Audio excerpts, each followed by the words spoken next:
నమస్తే రమ్మగారు. నమస్తే జయ.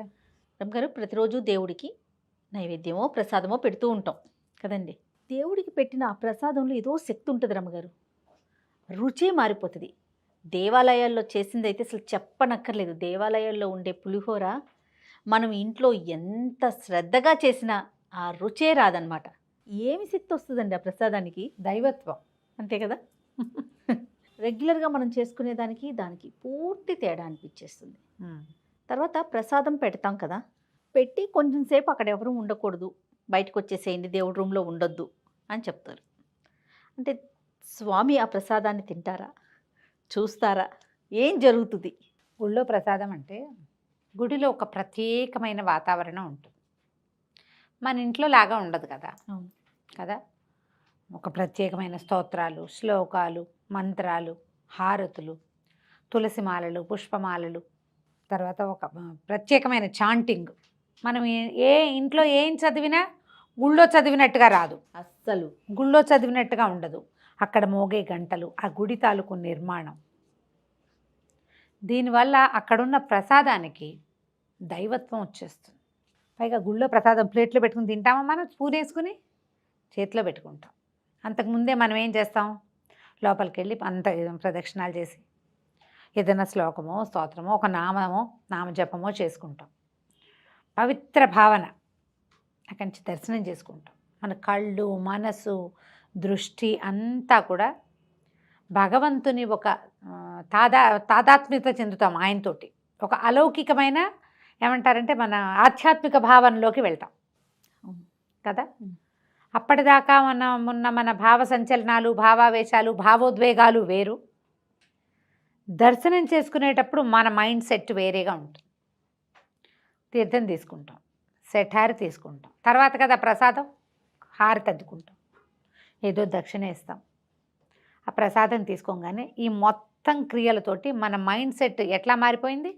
పాజిటివ్గా అయిపోతుంది కదండి. పూర్తిగా ఒకలాంటి అంటే ఒకలాంటి శక్తి అని చెప్పలేము, ఏదో వచ్చేసింది మనకి, ఒక బలం వచ్చింది, ఒక ధైర్యం వచ్చింది. ఎన్ని ఆలోచనలు వస్తాయో ఆలయానికి కనుక వెళ్ళొస్తే. ఏమవుతుందంటే మన చుట్టూతా ఒక ఆరా ఉంటుంది కదా, ఇది దేవాలయపు ఆరాలోకి ప్రవేశిస్తాం మనం. ఇప్పుడు మనం మనుషులో మనకే ఒక ఆరా ఉంటుంది. అవును, మన శరీరం నుంచి కొంత బయటకు ఉంటుంది. దేవాలయము కొలతలతోటి ప్రత్యేకంగా నిర్మించబడింది కదా. ఈ నిత్యం పూజ గీజ చేయటం వల్ల వాటికి ఏమవుతుంది, ఆరా పెద్దదైపోతుంది. చక్రం చాలా పెద్దదిగా ఉంటుంది. మనం ప్రదక్షిణ చేసి అందులోకి ఆ ఏమన్నా ప్రచండమైన పాజిటివ్ ఎనర్జీలోకి వెళ్ళిపోతాం మనం. అప్పుడు మన ఆరా ఏమవుతుంది, పుల్ చేయబడుతుంది, లాగేస్తుంది బయటికి మన ఆరాని.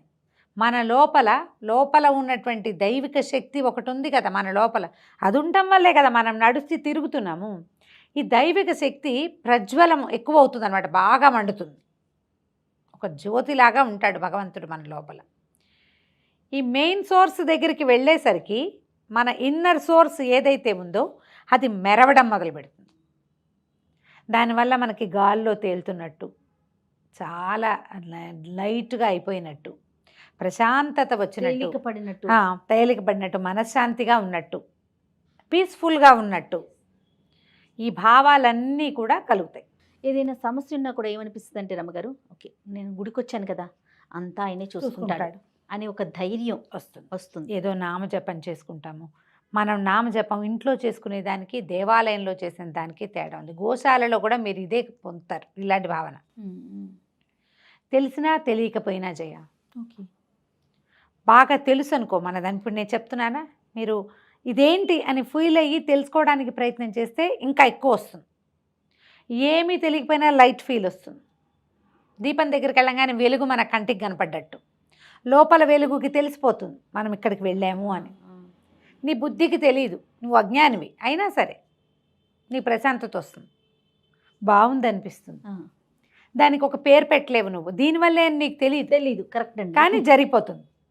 ఈ ప్రసాదము నివేదన చేయబడుతుంది కదా, ఇన్ని భావావేశాలతో, ఇన్ని ఈ రకమైన పీస్ తోటి ఉన్నప్పుడు అది మన చేతిలోకి రాగానే దాని రుచి మన బ్రెయిన్కి అందుతుంది.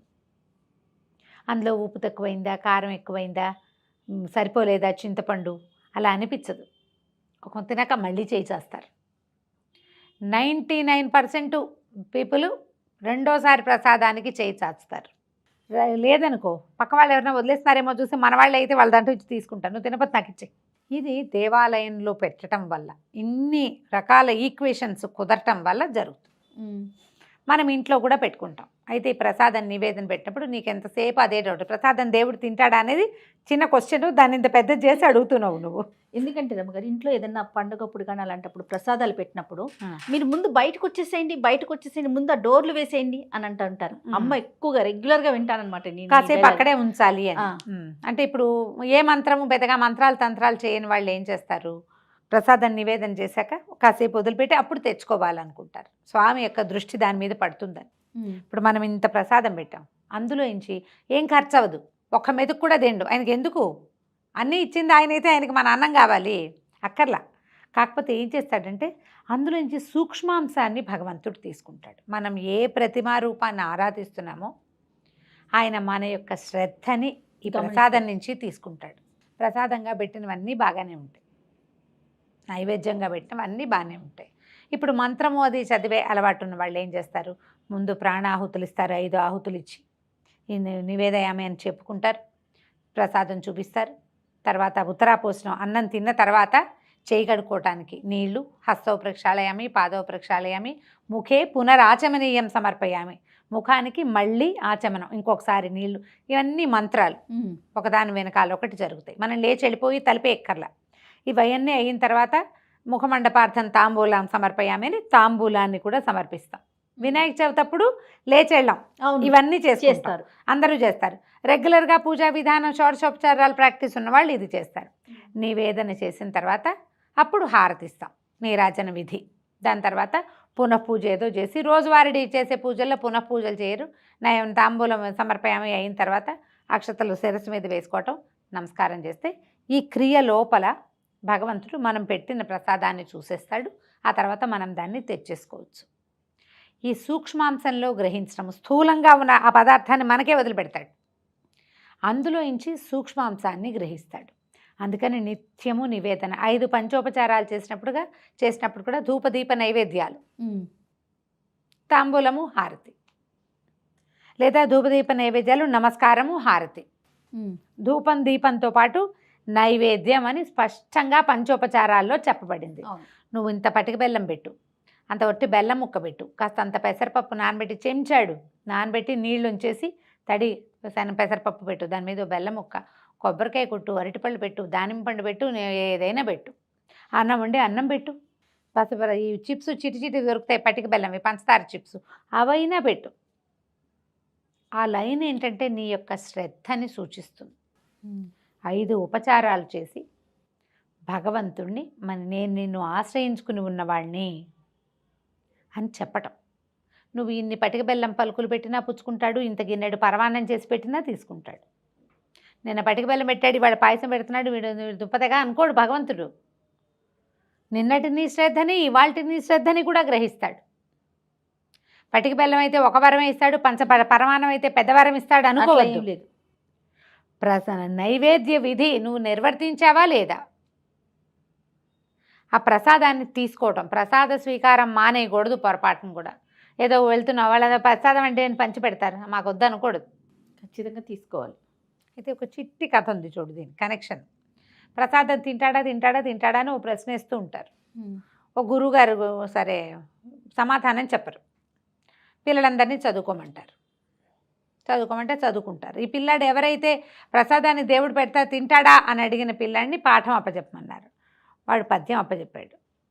గురుగారు, ఎరా ఈ పద్యం తీసేసావా పుస్తకంలో నుంచి అన్నాడు. అబ్బాయి ఇదిగోండి అని పుస్తకం చూపించాడు. పుస్తకంలో ఉంది కదా, మరి నీకెలా వచ్చిందిరా అని అడిగాడు గురుగారు. నా మస్తకంలో ఉందండి అన్నాడు వాడు. మరి పుస్తకంలో నుంచి నువ్వు తీసావు, పుస్తకంలో ఉండకూడదు.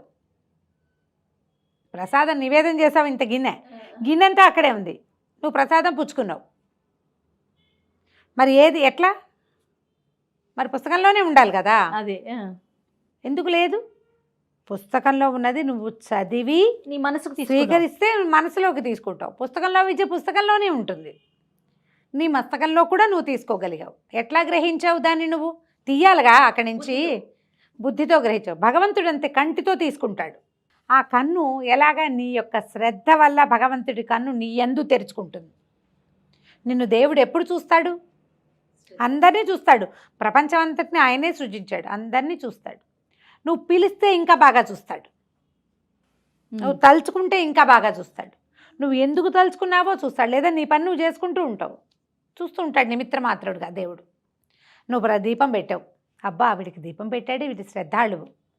ధూపం చూపించావు, బాగుంది. ప్రసాదం అబ్బో వీడి ప్రసాదం కూడా చూపిస్తున్నాడు. నమస్కారం చేసావు, వీడు శ్రద్ధ. వీడి నమస్కారానికి ప్రతి నమస్కారం చేయాలని చూస్తాడు భగవంతుడు. భగవంతుడు ప్రతి నమస్కారం అంటే ఎట్లా చేస్తాడు? ఆశీర్వచనంతో చేస్తాడు. అది పెద్దవాళ్ళు ప్రతి నమస్కారం చేయరు, చిరంజీవ అంటారు. అది కదా కావాలి మనకి. హారతి ఇస్తావు, హారతి వెలుగులో తెరుచుకున్న భగవంతుడి కన్ను నీ మీద సుప్రతిష్టంగా ఉంటుంది. ఆ ప్రసాదాన్ని స్వీకరిస్తావు, భగవంతుడు చూసిన దాన్ని నువ్వు తీసుకుంటావు. నీకు ఫలితం వస్తుంది ఎంతో కొంత. నీకు రావాల్సినంత, నీకు కావాల్సినంత కాకపోయినా రావాల్సింది వస్తుంది ఖచ్చితంగా. ఇలా ఆలోచించాలి.